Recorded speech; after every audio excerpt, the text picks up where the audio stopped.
Hello, everyone. We're going to talk about handling opposing arguments in your paper. So, what we don't want to do is do black and white thinking. So, what we don't want to do is pretend that there is no other side. Nope. That's not allowed. Otherwise, we end up like that horrible article we used for test 1, where he pretended like there was no possible other conclusion than the one he came to. So we don't want to do that.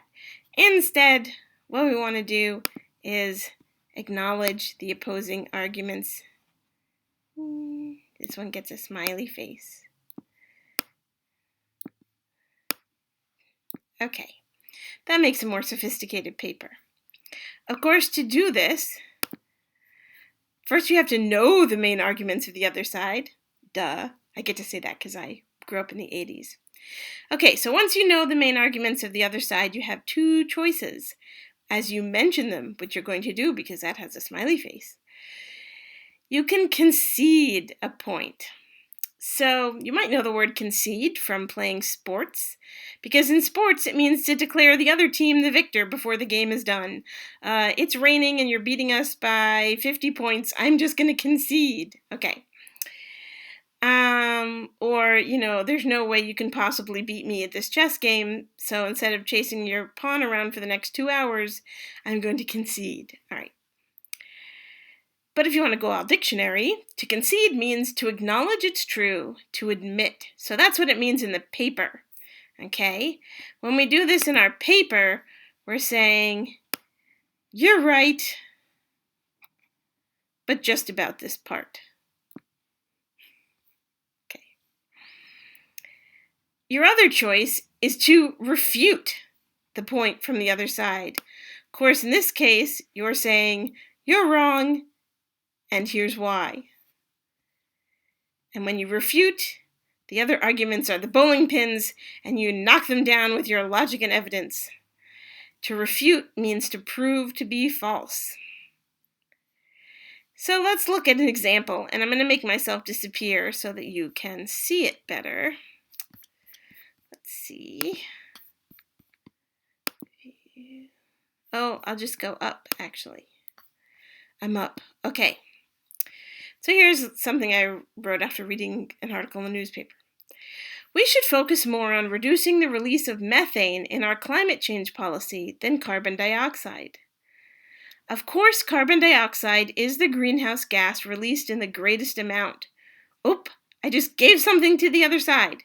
So my thesis is we need to focus more on methane, okay, and not carbon dioxide. But I just conceded a point to the other side that says carbon dioxide is the greatest threat.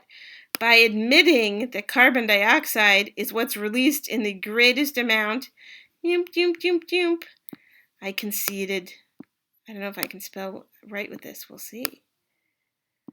Okay.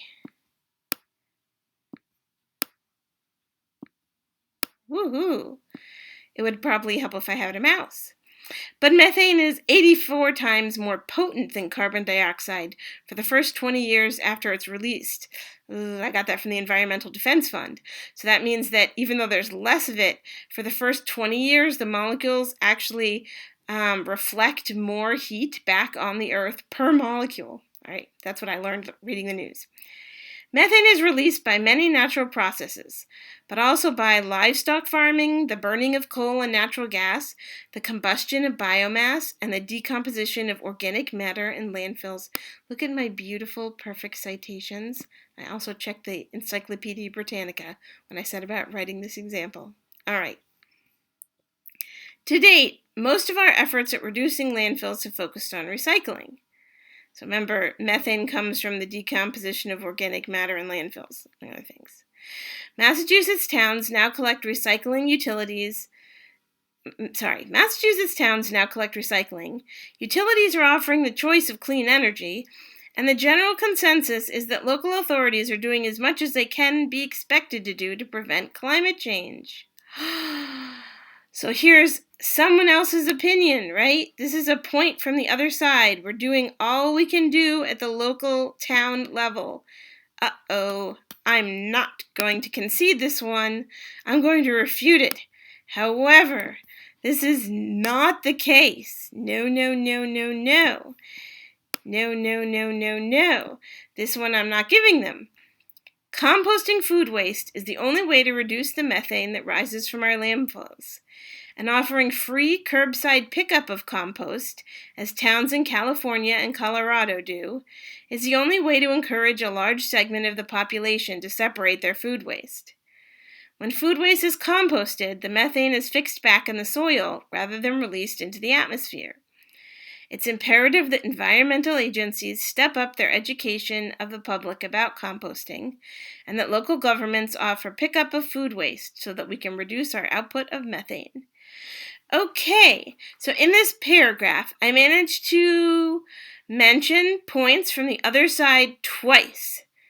One of them, I said, yep, you're right, carbon dioxide is the one that's most released.